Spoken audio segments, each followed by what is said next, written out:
I'll say this to start. I love the title of this chapter.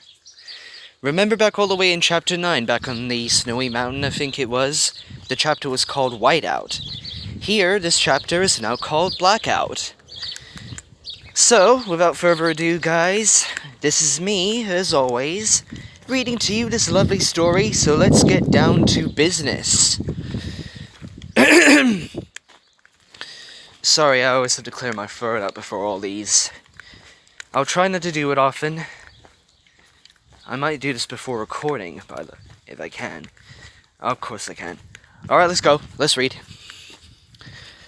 More days passed after the group's night of drunken antics. Post-title drop. Despite the repercussions that it had on them, personally, they all felt a bit better than they had been the previous weeks. They did need a good laugh. However, they still currently resided in a dangerous place in the center of the city, still risking their lives going alley to alley every night.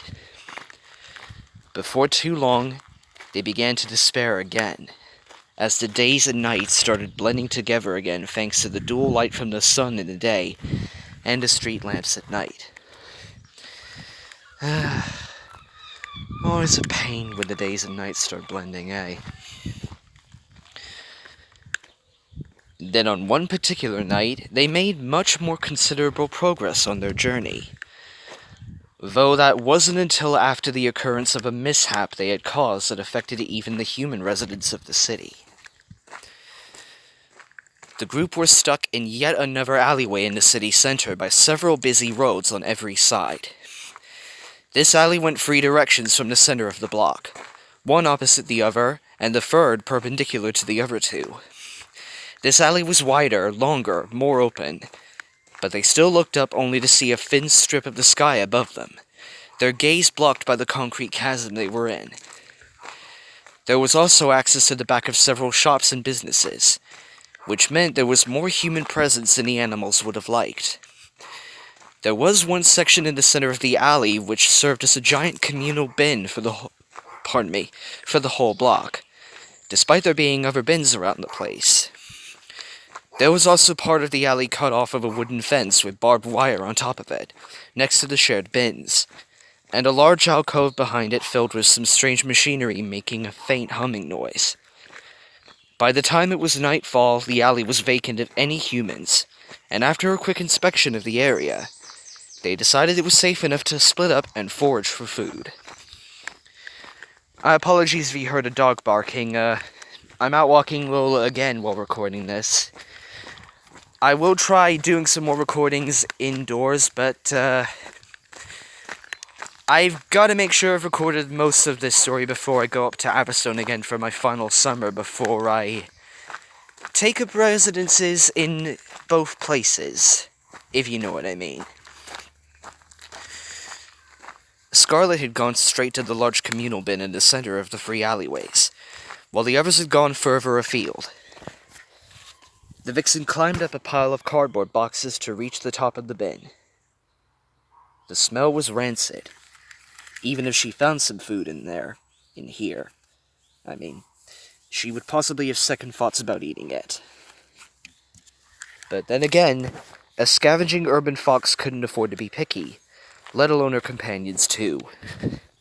She let her nose lead her, but couldn't smell anything particularly appealing, let alone inedible.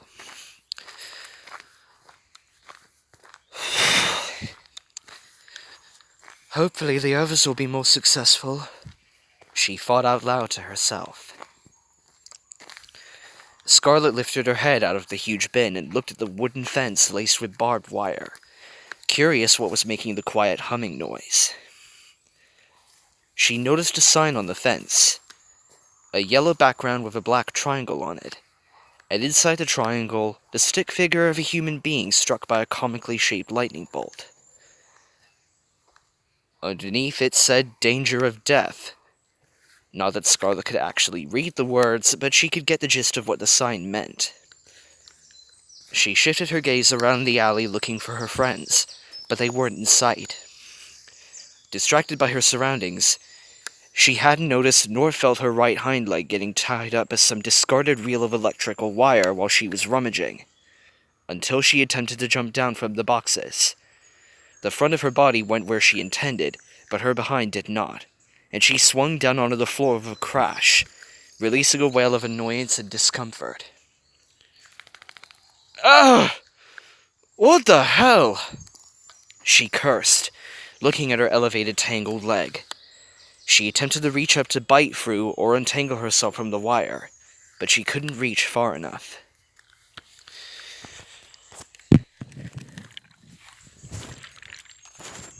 I get the feeling that Scarlet is... What I'm trying to say is, I have a good idea of what that sign is, and let me tell you, it is not fun. Great. Scarlet huffed with frustration, knowing that unless she wanted to draw blood on her leg from struggling to get out of the wire, she would have to wait until one of the others came to help her. In another part of the alley, Woody and Chester had been distracted from their foraging by watching a human stacking boxes outside the back of his shop. They were watching, curious what could be in the boxes. It could be food. The two squirrels were mischievous and quick enough to steal some if necessary. The human was cursing under his breath and drinking from a bottle of liquid, similar looking to the bottle the group had been drinking from several days before. They were startled from their observing when the bottom of the box the human was lifting fell out from it, dropping its contents on the floor. Several cylindrical objects with pointed ends and what looked like a tail coming from the end of it. "Oh, for sake!" the human exclaimed, as he went into the open back door of his shop, leaving the items on the floor. The squirrels took their chance to satisfy their curiosity and went over to investigate. "Cool! They're fireworks!" Chester said enthusiastically. "How do you know what a firework looks like?" Woody asked skeptically. "Once you've seen one, you know what it looks like," Chester said arrogantly, and then continued excitedly, "Let's take one!" So, just a quick recap. Scarlet has gotten herself trapped outside of an electrical facility, and Woody and Chester have found fireworks. And now, Chester wants to try them out.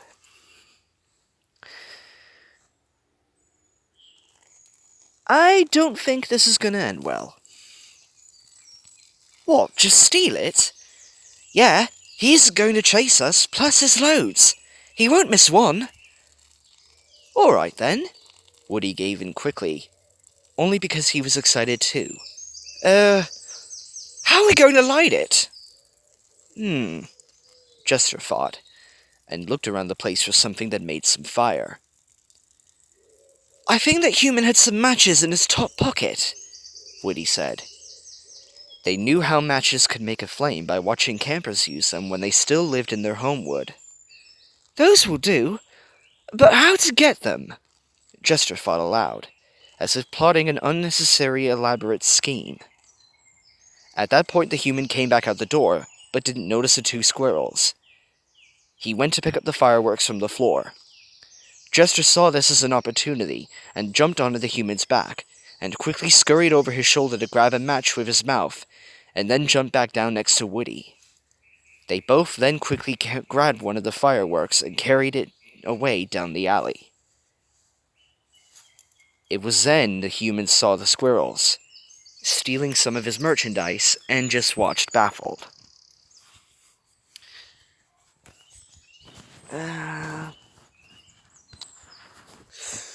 Well, if I were that guy and I just saw two squirrels taking a match, one of my matches, and one of the fireworks that I was supposed to be bringing inside, I would definitely wonder what the heck just happened to me too. Okay, the human muttered. I'll go to quit drinking, he finally summarized, dropping his bottle of alcohol in a nearby bin. Well, good thing I don't drink alcohol. Good old Pepsi Max for me, as I've mentioned last time. Down the alley, The squirrels were reveling in their success, clutching their stolen items. "Well, that worked," Woody said cheerily. "Yeah, and this is gonna be awesome," Jester replied mischievously. Dash and Bolt were together foraging in another section of the alley, a small alcove full of wheelie bins and piles of black bags, cut off by a brick wall, there only being a small opening big enough for a human to pass through.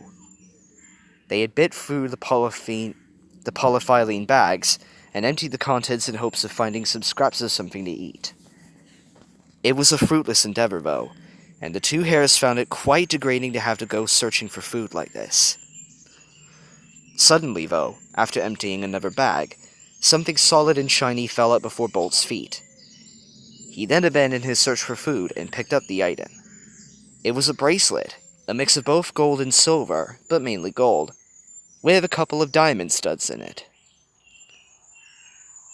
"Oh, wow," Bolt whispered as he examined the bracelet. It wasn't too big, and it wasn't too heavy. Usually he wouldn't be interested in such an item, but he thought he could show it to Dash first. "Hey Dash, take a look at this," Bolt called to her, and she soon rushed over to him. Bolt sat displaying the gold bracelet. "Ooh, that's beautiful," Dash said in wonder. She meant what she said, but she had no idea what it was, so decided to ask. What is it?" "It's some jewelry," Bolt answered. "Jewelry that was apparently just, chilling out in the bin for no other reason." "Jewelry?" "Yeah, something the humans wear just to, well, show off. It's made of precious metals," Bolt explained while Dash listened intently, but also examining the bracelet closely. "Precious metals?" "Yeah, like gold and silver." "Why would a human throw away something like this?" "Probably didn't. Someone might have dropped it accidentally." He examined it closer. "I think it's real too, and there are even diamond studs in it." "Bolt, how do you know all of this stuff?" Dash asked him earnestly. "I'm naturally inquisitive," Bolt answered quickly as if trying to hide something. "Really, Bolt? Tell me the truth. You've been most uneasy as soon as we entered the city. Why do you seem to know so much about humans?" Dash asked again sincerely. Bolt just drooped his ears, looked down and sighed. There was no point hiding a secret anymore. Dash, as his mate, had to know. "What secret?" "Ever since we met Bolt, Woody, and Jester many chapters ago, we don't remember anything about Bolt keeping some kind of secret." He spoke quickly and sullenly. "I know about humans because I used to be a pet, okay?" He looked away in shame.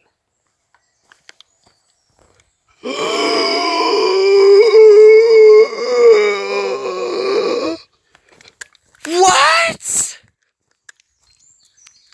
Really? I thought you were born in the wild." "Yeah, I was. But they took me as a newborn leveret. Not like I had a choice." "I don't understand. If you were a pet, how did you end up wild again?" "When I grew up, I started roaming further and alone in the grounds the humans owned. So the family who took me in decided to let me go. And of course you don't spend your youth growing up around humans without learning about them. It was them who gave me my name, too." "Yeah, that makes sense," Dash commented, unfazed by what Bolt had just told her. Bolt exasperated, before continuing sadly. "What you must think of me now." Hey. "Hey, I don't think any more or less of you than I do already." Dash said reassuringly with a smile. Really? It doesn't bother you? Of course not! Why would it bother me? I don't know, I just thought that since you were taken as a pet and cared for by humans, you felt less free? Well, yeah. Bolt, you weren't a pet when I met you, and you're not a pet now. Plus, we're traveling to a nature reserve, where we animals are protected by humans. What makes it any different than being a pet if you still had your freedom and independence? That you could go as you please, live your life how you wanted. Bolt thought to himself for a moment before he replied, I suppose I've never thought of it like that. I just don't understand why you never told me before. I never told anyone that. Not even Woody and Jester know about it. But I'm so glad I've told you now. As am I. And it's nothing to be ashamed of. Dash smiled at him and pulled him over to face her. Dash looked reassuringly into Bolt's eyes, and they both shared a compassionate stare, as if gazing into the other's soul. By the end of the story, I'm expecting those guys to want to have baby leverets. Here. Bolt gestured for Dash to turn around as he picked up the gold bracelet. Carefully, he slipped it onto her, over her long, graceful ears and over her head, resting it around her neck. She accepted the trinket lovingly, and it fit round her neck comfortably like a collar. It wasn't too heavy on her, but she could notice the weight from it. Oh, that's so adorable! You're not just putting this on me to slow me down for our next race, are you? She whispered jokingly, causing Bolt to chuckle. No, not at all. But I can't wait for it, he replied tenderly. Nor can I, Dash said, turning back to face him. Dash, I love you. I love you too. The two hares embraced each other and cuddled for some time, pressing their bodies together, fitting like a jigsaw puzzle. They were content with the other's touch and scent, and continued their nuzzling until they were interrupted by a bird landing not too far away from them. They released the other from their grip, slightly startled by the bird's landing, but became relaxed again when they realized it was just Perry. Hey, guys, the falcon greeted them, but suddenly realized he was interrupting a tender moment. Sorry, I'm not intruding, am I? Maybe a little, but it's okay. Dash smiled at him a little awkwardly. I do apologize. I was just wondering if you found anything to eat yet, Perry continued. Not yet, but Bolt found me a beautiful necklace, Dash announced, pointing to the jewel around her neck. Oh, it is beautiful. Perry looked closely at Dash's gold necklace, reveling in its shine. Just like her, Bolt said warmly, looking to his mate, causing Dash to look away blushing and flattered. But so far we've not been so successful in finding something to eat.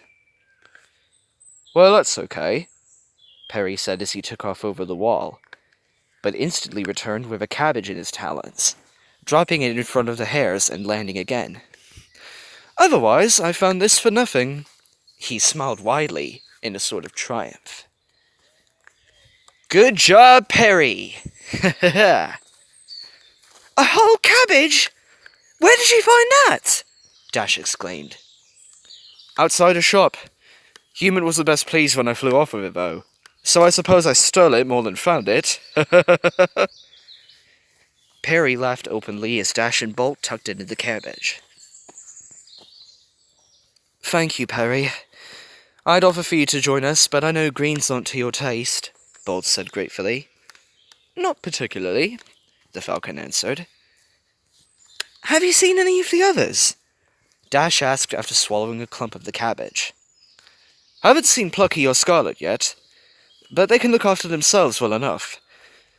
I think I saw Woody and Jester with something good. But it didn't look like food, Perry explained. Oh, what mischief have those two got up to now? Bolt said pessimistically.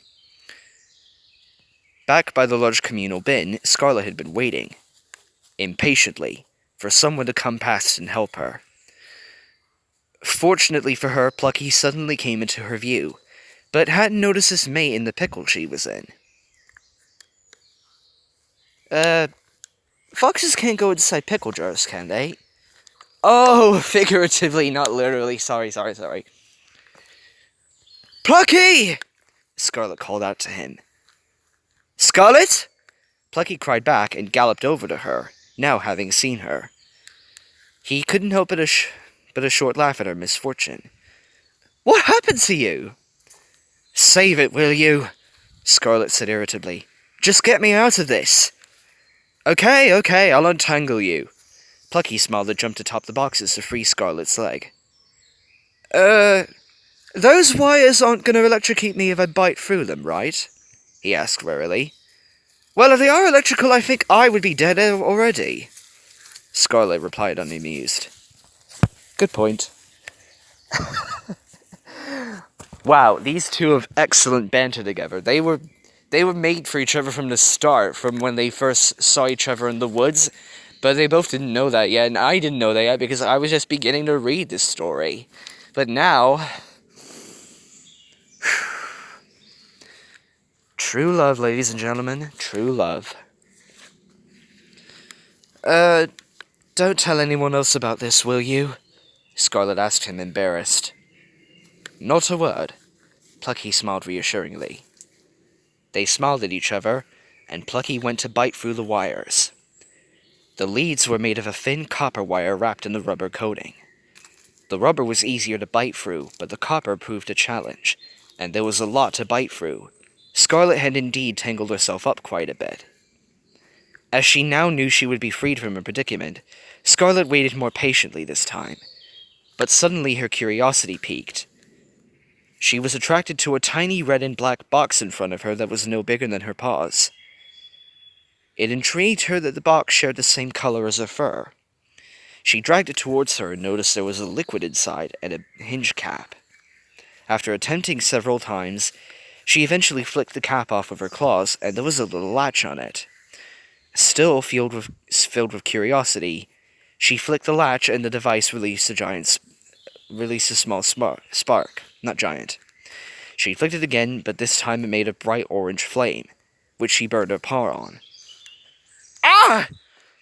She gasped quietly, and lifted to lick her paw. As she did, though, her other one had accidentally kicked a cigarette lighter away into the pile of rubbish. But the flame hadn't gone out.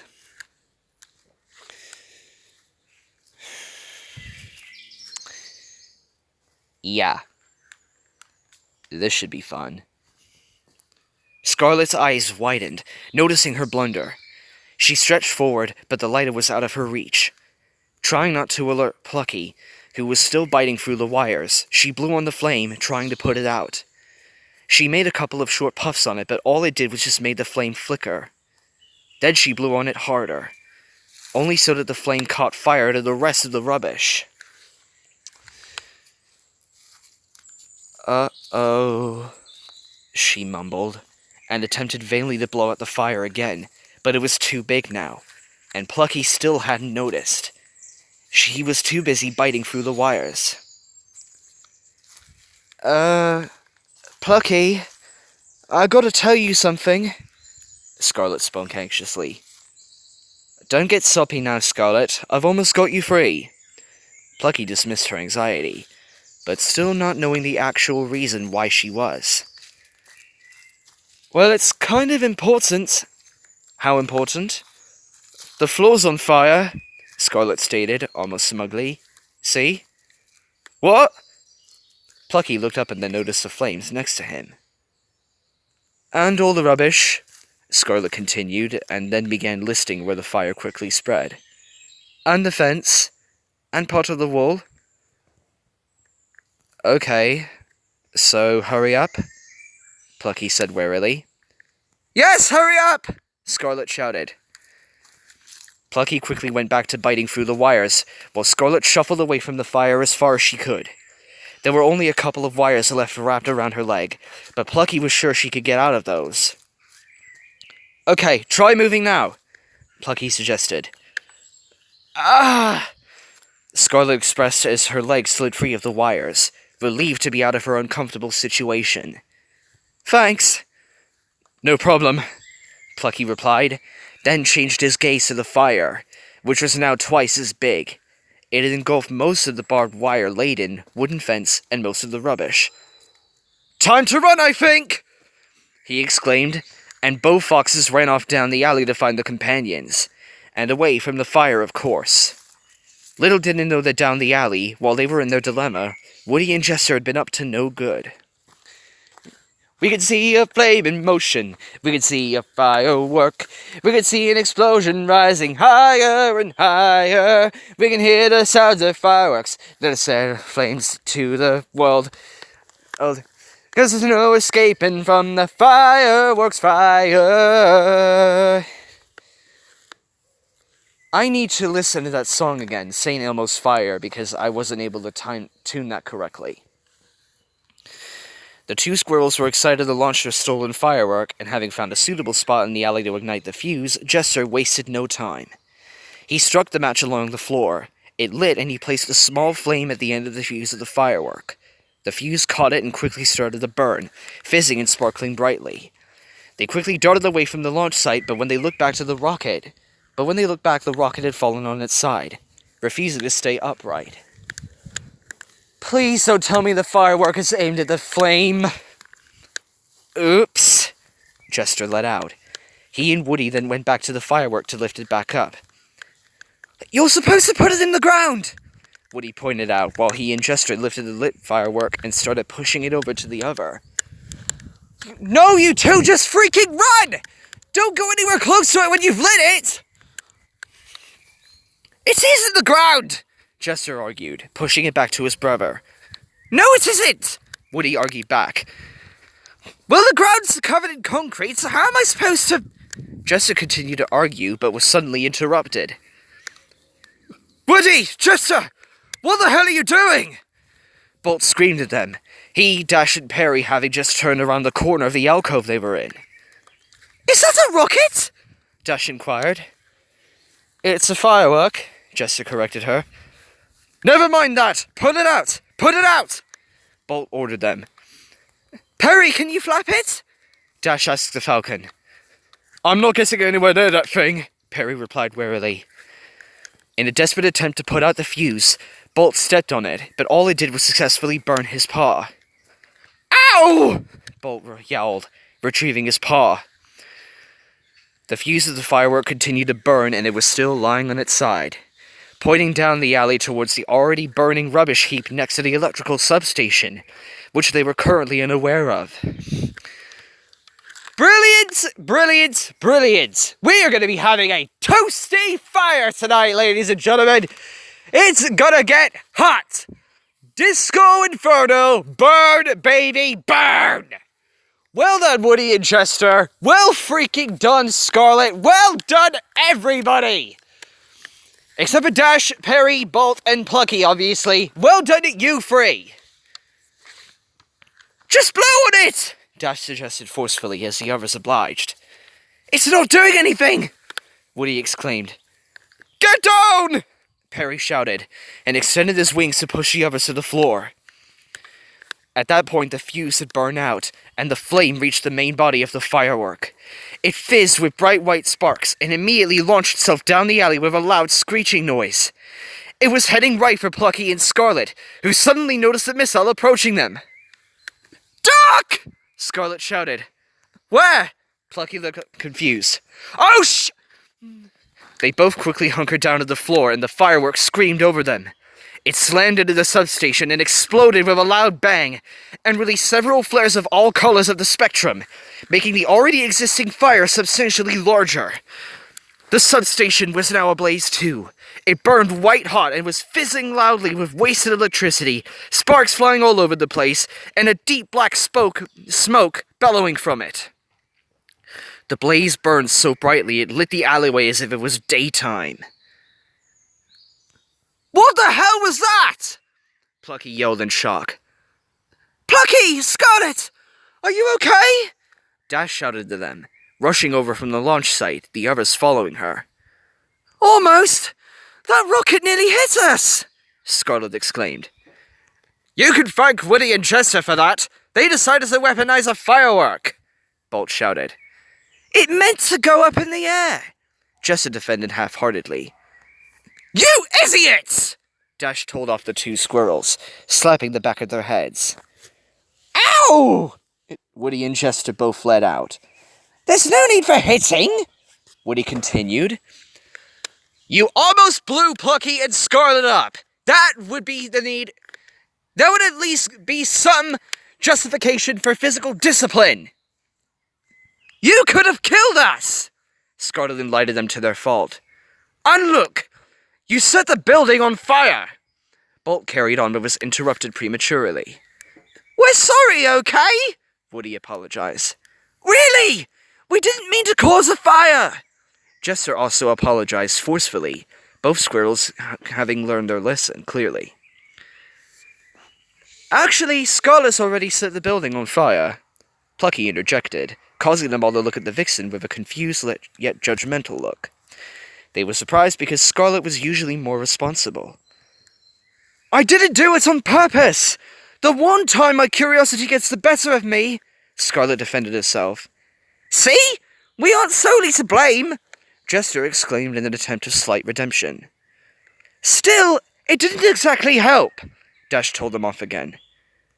We should tell someone about the fire, Plucky announced as he looked over to it.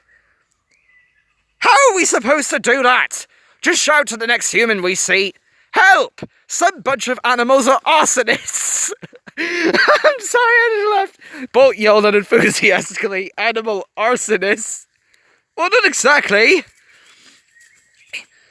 Look, can I suggest we get out of here? Perry shouted to all of them, reminding them of the dire situation they had caused, before something else happens. As soon as Perry had finished his sentence, and before any of the others could reply, there was a loud, blinding, and sizzling explosion behind them. The fire had caused the substation to blow up. Bright electrical sparks littered the area, and a loud fizzing noise bellowed, then suddenly disappeared. The fire continued to burn brightly, lighting the alley with an orange flush. Black smoke continued to pour from the flames. The sudden explosion startled the group, and they took cover from launched burning debris and rubbish by hiding behind an outcropping brick wall. They looked back to the smoldering section of the alley in shock, but were shocked even more when they looked around them. There was a slight hum noise, which eventually dissipated as the bright city lights dimmed and eventually extinguished gradually, plunging the entire city into total darkness and complete silence. Blackout, ladies and gentlemen. A blackout. A blackout that was born from firework, flame, and and substation explosion. The group just looked around them, silent and eyes widened in shock, until one of them broke the silence. Hey, what do you know? It is night time, Jester almost joked, commenting on the now blacked out city. Really? I wouldn't have noticed, Bolt said sarcastically. I think we broke something important, Scarlet announced perturbed. Well, that's not at all an understatement, Perry replied bitterly. Come on, guys, is it really worth arguing? Woody tried to mediate everyone. At that moment, the silence of the blackout was interrupted. Car horns and screeching tires could be heard on the roads off the alley, as well as several loud sirens. The group of animals were then forced to relocate when a large vehicle with red flashing lights and bellowing sirens turned down one of the alley's free entrances. The fire engines! Don't worry, ladies and gentlemen, Fireman Sam is here. So move aside, make way for Fireman Sam, 'cause he's come to save the day. Fireman Sam, get you ready to call. Sam is the hero next door. I do apologize for that random song, and I don't know if I got the lyrics right, but seemed oddly appropriate. Okay, now I think it's time to leave, Dash stated nervously. Yes, definitely. Let's get out of here, Plucky declared, and led the group down the alley away from the fire and the recently arrived fire engine, not wanting to stay around. They reached the busy road and looked around to see a couple of crashed cars at a road junction and a couple of others with blaring blue lights. The road was completely dark, the only light coming from car headlights. The traffic was not moving. The roads were completely gridlocked. On the pavement, some humans were completely unperturbed by the blackout, while others were looking around and muttering to others in confusion. The animals saw their chance, and Plucky led them across the road completely concealed by the darkness to another back alley on the other side. They all looked back in a state of astonishment. It took them barely a few seconds to cross that road in this darkness. "Well, that was easy," Dash claimed, the others nodding in agreement. "This darkness is perfect cover for us," Scarlet stated. "I was thinking the same thing. We need to take advantage of this. We could actually make some good progress," Plucky asserted. Indeed, they had. They did. It was barely an hour before the power had come back on, and the city resumed its nighttime activity. By then, though, the group had crossed the entire city center, taking shelter from some sudden rainfall on an abandoned construction site on the border of the suburbs and the city center. Content that they had made enough progress, considering they made more progress tonight than they had the last few weeks, they decided to stay in the construction site for the rest of the night. The site was obviously abandoned as the building was just a concrete and steel shell, the surrounding area overgrown with vegetation and full of unused building supplies and fenced off from the rest of the city, making it quite safe enough.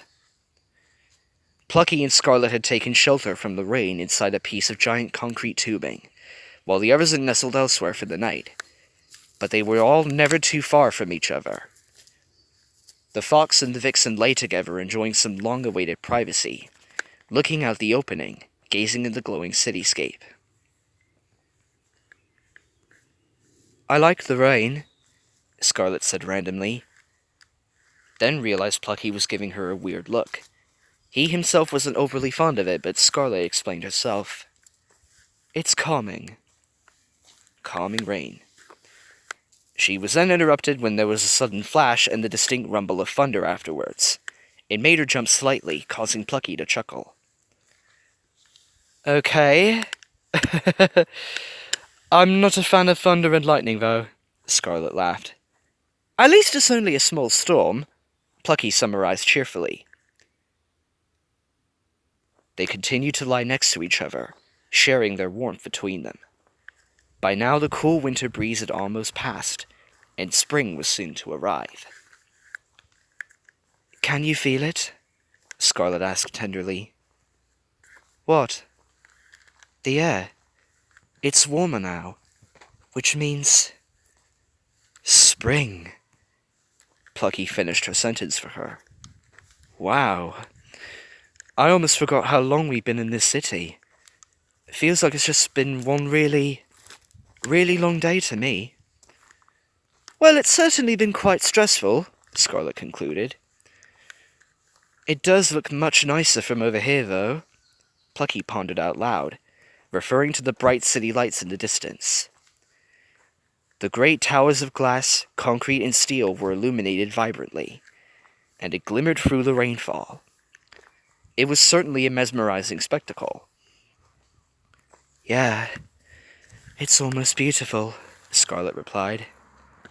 "Yeah, but not as beautiful as you." Plucky smiled at her warmly. "Aw, Plucky." Scarlet nuzzled him gently and smiled passionately. "I love you." "I love you too," Plucky replied adoringly. "Can't wait to get out of the city and just be together. You and me," Scarlet said as the two foxes continued nuzzling each other romantically. "Well, we're together now." "Yes. Yes, we are." Plucky and Scarlet spent the night together, intimately in each other's company. Come the morning, they and the rest of the group would continue their journey, hopefully avoiding any more mishaps. White Deer Park wasn't too far away now, and they could feel it. Just another few days' travel, and they would be home. However, those few days were likely to be the most difficult yet. Quick summary of what the heck had just happened. Woody and Jester basically blew up an electrical station, and, the fire engine just had to come in, but don't worry, everyone is still together, and they're on their way home at last, if they can just get out of this freaking city. So, it's alright. So, thank you all for watching, and tune in next time. Until then, I'm the Masked Ranger saying keep moving forward, remember the oath, don't play with fireworks, and don't take a chance with electricity, kids. See you later. Arrivederci.